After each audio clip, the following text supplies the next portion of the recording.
Welcome back to Wristwatch Deep Dive. Today I'll be talking about my IWC Pilot's Watch Chronograph Spitfire. I'm not a dealer or a flipper. I'm not selling the watches I cover, just highlighting watches I have in my collection.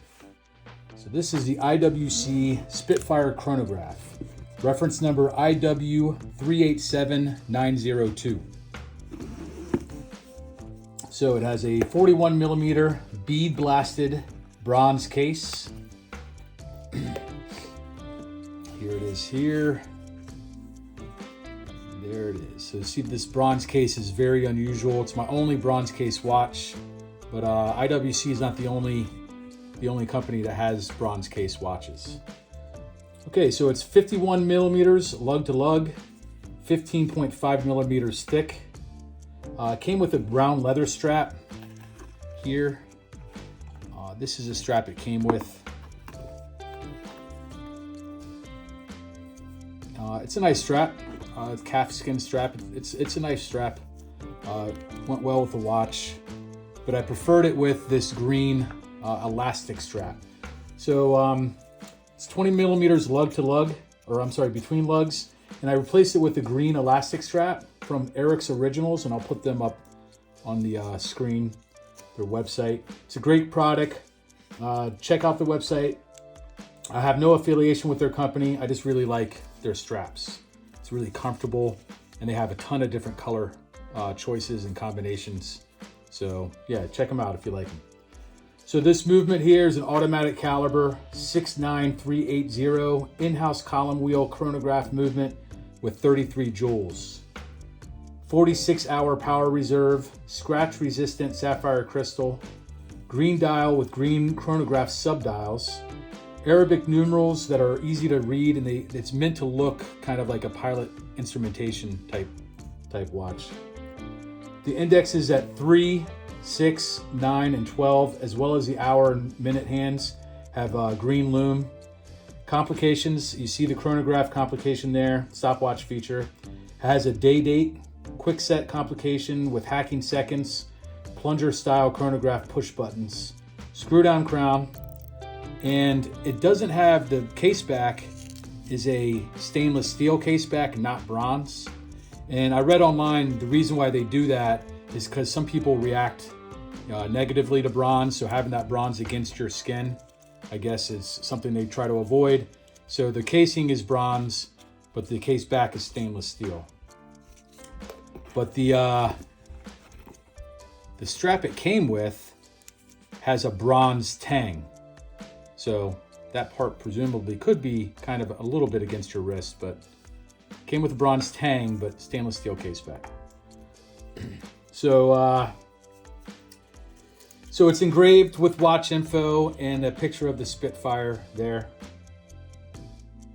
I acquired this watch online through an AD.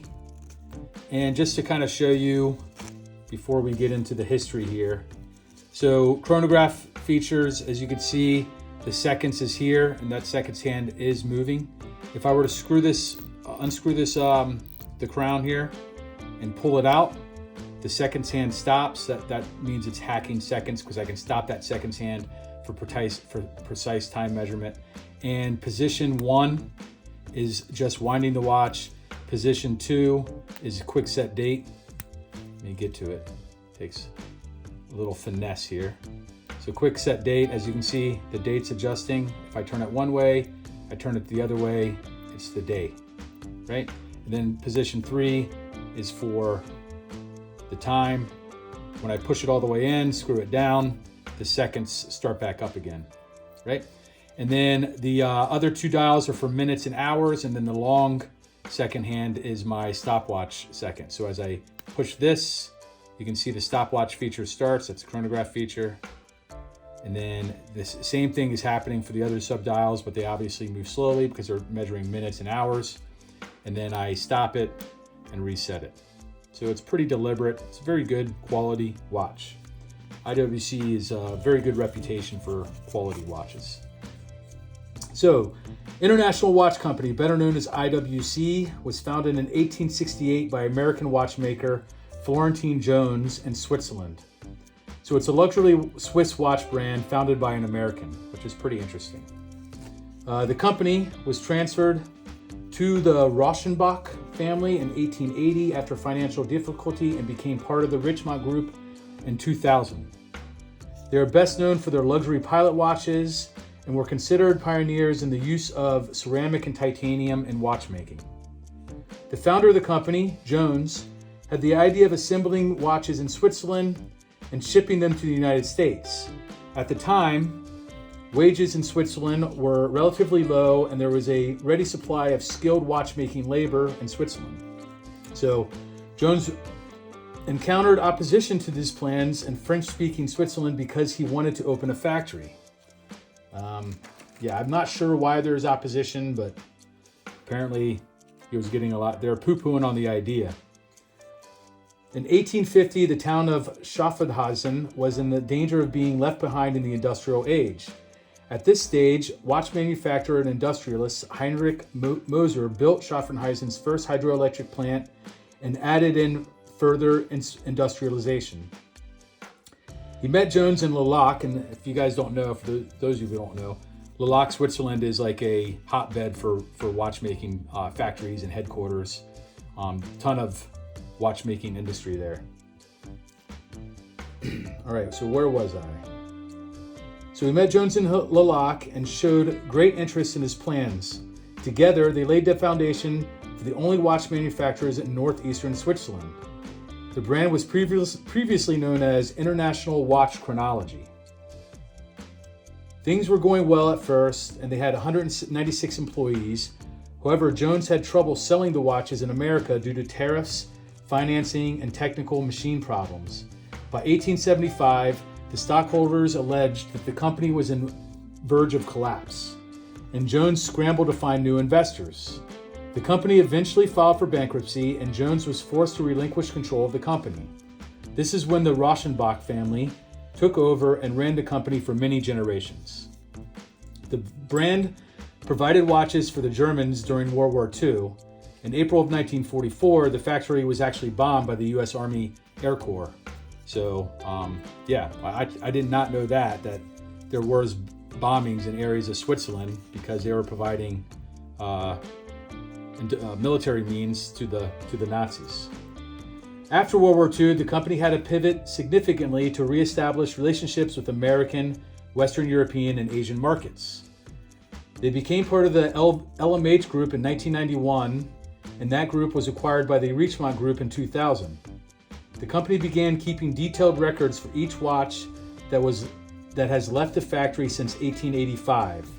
Since 1885, details of the caliber, materials used, and cases have been entered into the records. In the case of later models, these also include the reference number, delivery date, and the name of the authorized dealer. For a small fee, the owner could obtain precise information about their watch as long as the watch is at least 10 years old. The company claims that its service department has the parts and is capable of repairing and maintaining watches from every era since IWC's foundation in 1868. And that's kind of a cool thing because for those of you who don't know, let's say you had a vintage Rolex and you sent it to Rolex. This is the one thing about this strap that it's a pain, and I have to tell you, I've gotten used to it, and now that I'm on camera, it's giving me problems. So I actually usually have to put it against there you go, now I got it. So it hooks into there, and it is a little difficult to get in there, but once I got used to it, it's not so bad. But there it is, and it fits. It's perfectly tight, but also not loose, not too loose, and it's snug. It has an elasticity to it. It's just really comfortable. A friend turned me on to this company that makes these, and I really like it. But we're going back to the parts and pieces. So if I sit the vintage Rolex to Rolex and they're doing service on it, one of the major complaints is they'll start replacing some of the parts and components with new parts and components, which actually affect the value of that vintage watch.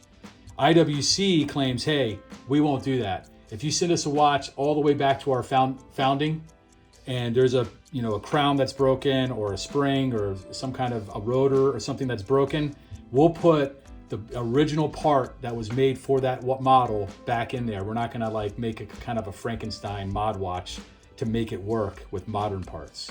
So that's actually pretty cool. I think that's the only company that I've heard of that can do that, or claims to do that.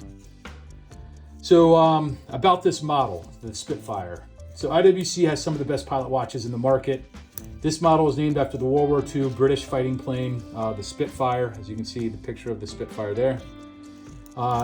It was not until 2012 that IWC Spitfire was officially categorized as a unique sub-range of its own.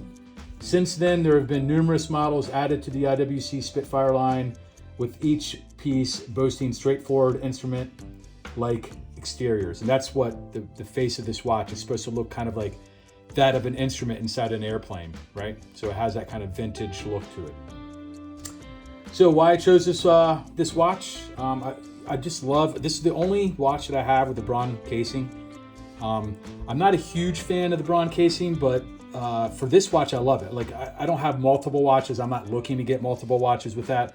But if I'm gonna get one, I like that I got this one. I like how the bronze patina looks.